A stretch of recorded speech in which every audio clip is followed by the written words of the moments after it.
Hello students, welcome back to our channel. Previous year की series में आगे बात करते हैं।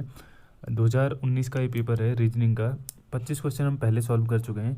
आगे के 25 क्वेश्चन हम इस वीडियो में सॉल्व करेंगे। अगर आपने पहला पार्ट नहीं देखा है तो आप पहले उस पार्ट को देख लीजिएगा, उसके बाद जाके इस पार्ट को देखिएगा। ठीक है, चलिए स्टार्ट करते हैं। पहला है प्रश्न संख्या 76। निम्नलिखित अनुक्रम की पूर्णता हेतु चारों विकल्प का सही चयन कीजिए। ठीक है, 4 विकल्प दीजिए, इनका सही चयन करना है। अब देखिए इस टाइप के क्वेश्चन में आपको टोटल नंबर्स काउंट कर लेने कितने हो रहे हैं। ठीक है, अगर आप इनको काउंट करोगे तो 1 2 3 4 5 6 7 8 9 11 12 13 14 15 16। ठीक है, अब देखिए 16 अगर पैटर्न बन रहा है तो ये हमेशा पैटर्न में बनता है। देखिए 16 पैटर्न बनेगा तो आपको देख सकते हैं या तो 8 × 2 का पैटर्न बनेगा या 4 × 4 का पैटर्न बनेगा। ठीक है, आपको ध्यान देना होता है। पहले हम छोटे से शुरू करते हैं। 4 × 4 क्या ये फॉलो होता है। ठीक है, तो 4 के लिए हम ऐसी संख्या देखनी पड़ेगी जहाँ पर 4 हमें डायरेक्ट मिल रहे हैं। ठीक है, तो हम देखेंगे कि यहाँ पर हमें 4 लगातार मिल रहे हैं। बी ए क्या ये सीरीज बी ए हो सकती है। अगर हम इसे यहाँ पर बी रखें, बी ए फिर बी ए फिर बी ए ऑलरेडी है, बी फिर ए फिर बी फिर ए, बिल्कुल ये सीरीज फॉलो हो रही है। तो इसके लिए हमें क्या रखना पड़ेगा, बी बी बी ए। ठीक है, बी बी बी ए। अब ऑप्शन बी इसका राइट आंसर हो जाएगा, बी बी बी ए। ठीक है, आगे चलते हैं।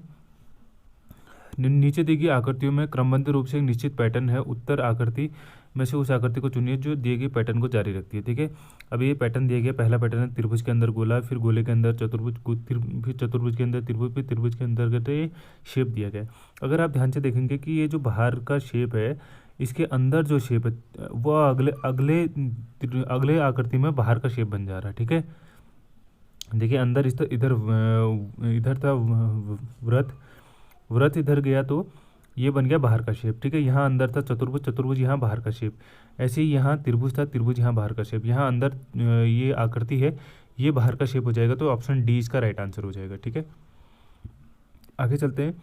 ये पैटर्न दिया है, इसको फॉलो कर रहा है। ठीक है, अगर आप ध्यान से देखोगे कि ये जो सेंटर के एरो हैं, ठीक है, ये नीचे की ओर मूव रहे हैं। ठीक है, क्लॉकवाइज ऐसे नीचे की ओर जा रहे हैं। ये टर्न हो गया नीचे की ओर, फिर ये लेफ्ट की ओर, फिर उसके बाद ये राइट की ओर होना, मतलब अप साइड को होना चाहिए। ठीक है, एक अप साइड को और दूसरा जो होना चाहिए वो आपका मतलब एक ऐसे एक लेफ्ट की ओर को होना चाहिए। ठीक है, तो आप देखोगे कि ऑप्शन सी और डी में ही ऐसा है। और आप पैटर्न देखते हैं। ठीक है, अब देखो अगर पैटर्न को ध्यान देते ये आकृतियाँ शिफ्ट हो रही हैं। त्रिभुज यहाँ नीचे चले गया यहाँ वाले में।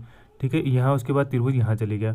अब अगले वाले में त्रिभुज यहाँ पर चले जाएगा। ठीक है, इस सिचुएशन पे चले जाएगा। इस सिचुएशन में त्रिभुज दोनों जगह है। ठीक है, और उसके बाद देखेंगे ये वाली आकृति। ठीक है, ये वाली आकृति जो है ये ऊपर चली गई अगली बार में। ठीक है, फिर ये ऊपर से अपने लेफ्ट की ओर को आ गई, फिर इस बार लेफ्ट से यहाँ नीचे की ओर को आएगी। ठीक है, तो यहाँ पर ये जो आकृति है ये होगी। तो यहाँ पर देखेंगे तो ऑप्शन डी हमारा राइट आंसर हो जाएगा। ये आकृति यहाँ पर है। ठीक है, आगे चलते हैं। देखिए कुछ क्वेश्चन इसमें मिसिंग है। 78 से सीधे 84 नंबर दे रखा है, तो उन क्वेश्चनों को हम बाद में देख लेंगे। अभी जो अवेलेबल है उनको देखते हैं। ठीक है, नेफ्थलीन का संबंध ऊनी वस्त्र से है, उसी प्रकार एंटीबायोटिक का संबंध किससे है। ठीक है, नेफ्थलीन जो होती है कपूर की गोलियां, उनके कपड़ों में देखने आपने देखा होगा कि घरों में जो कपूर की गोलियां होती हैं वो उन्हीं कपड़ों को सेव करने के लिए रखी जाती है। ठीक है, उसी प्रकार एंटीबायोटिक से क्या सेव रखा जाता है, शरीर को सेव रखा जाता है। ठीक है, ऑप्शन डी इसका राइट आंसर हो जाएगा।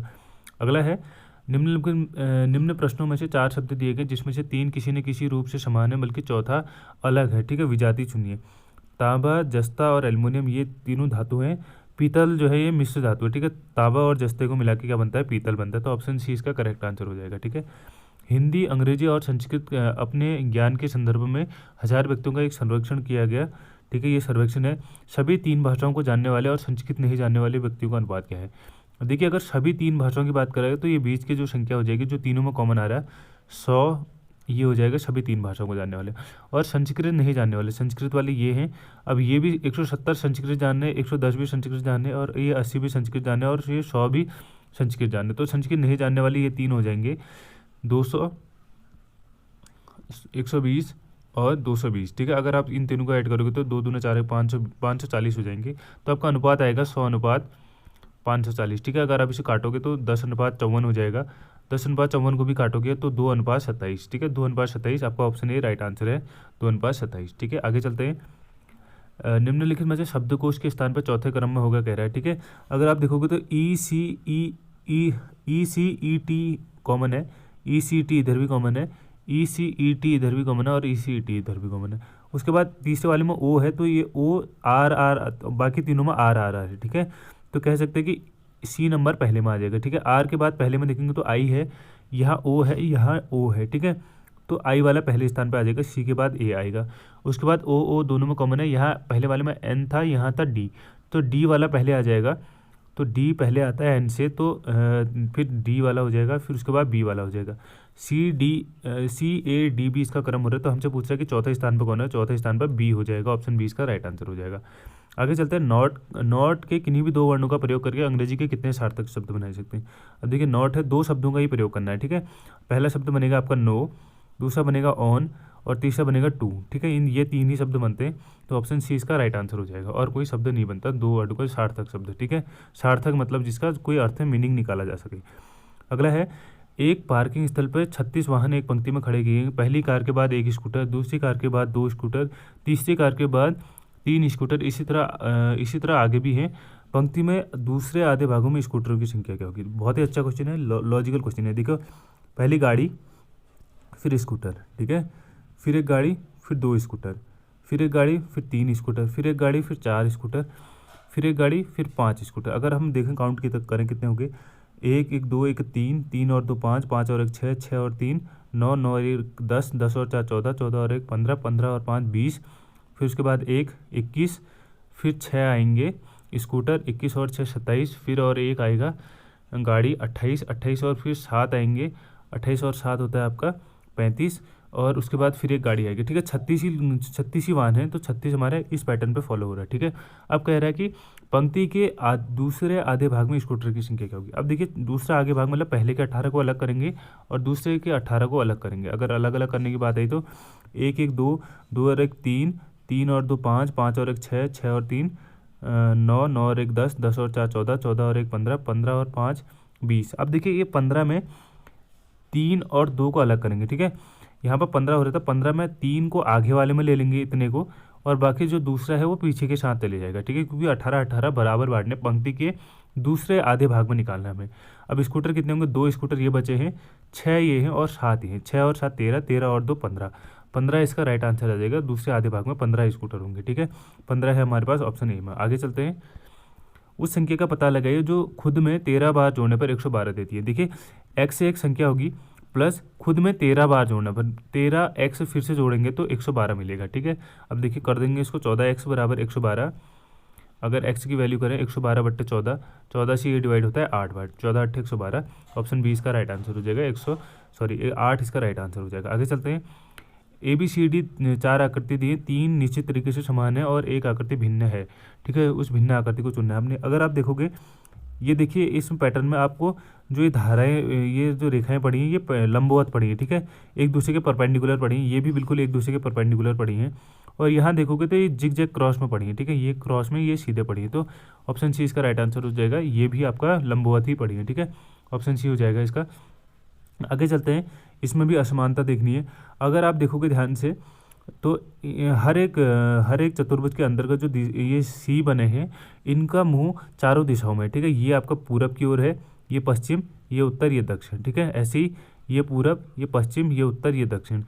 और ये यहाँ पर देखोगे तो यहाँ पर ये पश्चिम है और ये दक्षिण है, ये उत्तर है, ये भी उत्तर है, ठीक है। तो ऑप्शन सी में 2 उत्तर आ रहे हैं, तो ये इसका सही आंसर हो जाएगा। बाकी इधर भी हमारे एक पूरा पश्चिम उत्तर दक्षिण, ठीक है, ये चारों दिशाओं में है, तो ऑप्शन सी इसका राइट आंसर हो जाएगा। कौन अलग है, ठीक है। अगला है, निम्नलिखित आकृति को बनाने में सरल रेखाओं की न्यूनतम संख्या ज्ञात कीजिए। अगर सरल रेखा की बात करें तो सरल रेखा न्यूनतम निकालनी है तो हम क्या करेंगे कि लंबी से लंबी रेखा को कलेक्ट करने की कोशिश करेंगे, ठीक है। अगर आप देखोगे एक रेखा ये हो रही है, पहले तो एक ये आयत बन रहा है, ठीक है, आयत में 4 रेखाएं ये होगी, उसके बाद एक बन रहा है ये वाला ही, ठीक है, एक आयत ये बन रहा है आपका, ठीक है, ये होगी 4 रेखाएं इसकी होगी +4, फिर उसके बाद एक आयत इसकी बन रहा है, ठीक है, ये हो गया +4, ठीक है, 4 + 4 और एक ये बीच का रह गया, ये हो गया +1, ठीक है। 4 + 4 12, 12 और 1 13, ऑप्शन बी इसका राइट आंसर हो जाएगा 13, ठीक है। न्यूनतम के लिए आप लंबी से लंबी रेखा की ओर जाओगे, ठीक है। आगे चलते हैं, उस आकृति को चुनिए जो निम्नलिखित आकृति में सन्निहित है, ठीक है। सन्निहित देखिए ऑप्शन ए नहीं होगा, कहाँ बन रहा है आपको, स्वास्तिक का चिन्ह है, ये नहीं बन रहा। ऑप्शन बी देखोगे तो ये उल्टा स्वास्तिक बना, ठीक है, उल्टा स्वास्तिक नहीं होता हमारा, इधर की ओर नहीं होगा, ये उधर की ओर मुंह है, ठीक है इसका, ठीक है, ये मुंह इधर की ओर ऐसे करके है। अगला देखेंगे तो ऑप्शन सी और ऑप्शन डी। अगर आप ऑप्शन डी को अगर एक नज़र में देखोगे तो कहीं ना कहीं आपको डी लग रहा होगा, बट अगर ध्यान से देखोगे तो डी नहीं होगा इसका, क्योंकि अगर आप फॉलो करोगे पैटर्न को तो ये आधे आधे अलग अलग पैटर्न में है, ठीक है। ये देखिए, अगर जो बीच में ये चिन्ह जो हो रहा है ये ऊपर नीचे दिया है, यहाँ पर ध्यान से देखोगे तो ऊपर नीचे दिया है, तो इसका राइट आंसर ऑप्शन सी होगा। अब ऑप्शन सी देखने से तो नहीं लग रहा है, बट इसके अंदर ये आकृति सन्निहित होगी। कैसे, मैं बता देता हूँ, ये आकृति इसमें सन्निहित है, ठीक है। ये ऑप्शन सी इसका राइट आंसर हो जाएगा। देखने से आपको बी या डी में कन्फ्यूजन होगा, बट सी इसका राइट आंसर होगा। आगे चलते हैं, पैटर्न को पूरा करना है, आगे को बढ़ाना है, ठीक है। देखिए, अगर आप ध्यान से देखोगे तो ये दो रेखाएं बन रही हैं, ठीक है, ऐसे करके एक दो रेखाएं आएंगी और बीच में ये सेंट्रल की ओर से यहाँ से मिलता हुआ एक कट और छोटा सा कट लगेगा, ठीक है। देखिए ऑप्शन ए, अगर आप ध्यान से देखोगे ये जो किनारा है इसका ये बीच में नहीं है, ठीक है, मतलब किनारे में नहीं पहुंचा, तो ये भी किनारे में नहीं पहुंचेगा। तो इसका मतलब क्या होगा कि ये जो ऑप्शन ए है ये भी किनारे से है, ये भी किनारे से है, और ऑप्शन सी है, ऑप्शन सी में ये सेंटर में मिला रहा है, ठीक है, ये सेंटर में नहीं मिल रहा, जबकि ये अलग वाली भुजा से मिल रहा है। तो ऑप्शन डी इसका राइट आंसर हो जाएगा। न ही ये किनारे से आएगी रेखा और न ही ये किनारे पे मिलेगी, तो किनारे से थोड़ा सा अंदर की ओर को और यहाँ पर किनारे से थोड़ा अंदर की ओर को मिल रही होगी, ठीक है। ऑप्शन डी इसका राइट आंसर हो जाएगा। आगे है, दर्पण प्रतिबिंब बनाना है। देखिए यहाँ पर मिरर होगा तो नज़दीक का नज़दीक बन जाता है, दूर का दूर बन जाता है। अगर घड़ी ऐसे होगी तो नज़दीक का नज़दीक ऐसे, एक सुई ऐसे होगी और दूसरी सुई ऐसे होगी, ठीक है। तो ऐसी सुई आपको कहाँ पर मिल रही है आकृति, ऑप्शन डी में मिल रही है। ऑप्शन डी इसका राइट आंसर हो जाएगा। आगे चलते हैं, चार आकृतियों के पैटर्न को मिला के कौन सी आकृति बन रही होगी। ठीक है, अगर आप ध्यान से देखोगे, ये देखिए ये वाला त्रिभुज और ये वाला त्रिभुज कहीं ना कहीं आकृति में बराबर है, तो इनका एक मिक्सअप बन रहा होगा, ठीक है।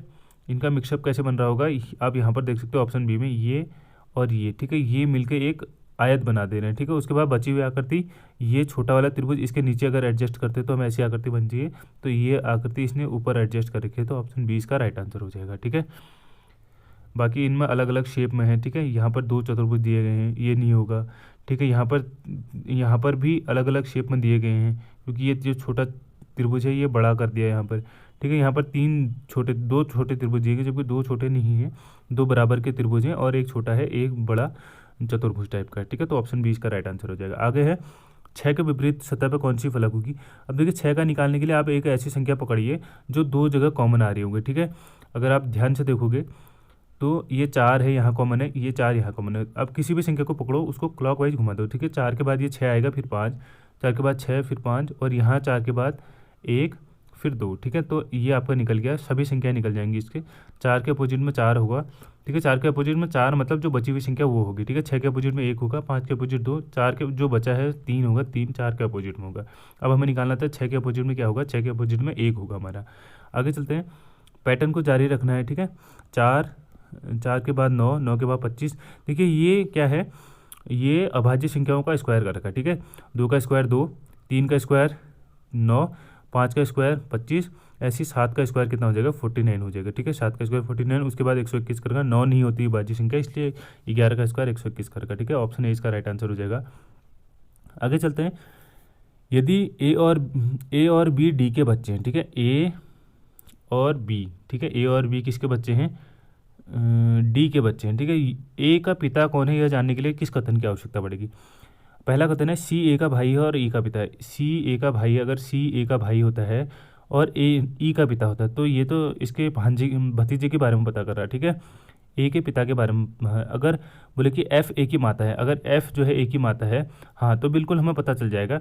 अगर एफ माता है तो पिता कौन होगा, डी। पुत्र हैं क्योंकि ए और बी डी के पुत्र हैं, तो एफ माता है तो डी कौन होंगे, पिता होंगे, ठीक है। ऑप्शन केवल बी की जरूरत पड़ेगी इसमें, केवल बी मतलब केवल दूसरे की जरूरत पड़ेगी। ऑप्शन बी इसका राइट आंसर हो जाएगा। देखिए ये थे रीजनिंग के 25 क्वेश्चन, 25 नहीं थे, कुछ क्वेश्चन बीच में मिसिंग थे, उनको मैं करा दूंगा बाद में, उसकी टेंशन मत लेना। आप लोग जितने थे उनको अच्छे से करो, ठीक है। और आई होप आपको वीडियो पसंद आई होगी। वीडियो पसंद आई तो वीडियो को लाइक करिएगा, चैनल को सब्सक्राइब करिएगा और वीडियो को शेयर करिएगा उन दोस्तों के साथ जो DLED की तैयारी कर रहे हैं। आपके अंतिम 10 दिन शेष बचे हुए हैं, आपको 10 दिन में कैसे प्रिपरेशन करनी है, अगर आपने कुछ भी नहीं पढ़ा है तो आप हमारे पीछे एक वीडियो अपलोड हुई है, ठीक है, लास्ट में स्ट्रैटेजी कैसे रखें करके, उसे देख सकते हैं और हमारे टेलीग्राम ग्रुप से जुड़ सकते हैं, जहां आपको डेली डेली क्लासेस हो रही हैं आपकी, और study material, previous year paper और बाकी सारी चीज़ें, एडवाइसेस वगैरह सारी चीज़ें दी जा रही है फ्री ऑफ कॉस्ट। ठीक है, थैंक्स फॉर वॉचिंग, मिलते हैं नेक्स्ट वीडियो पे, तब तक के लिए बाय।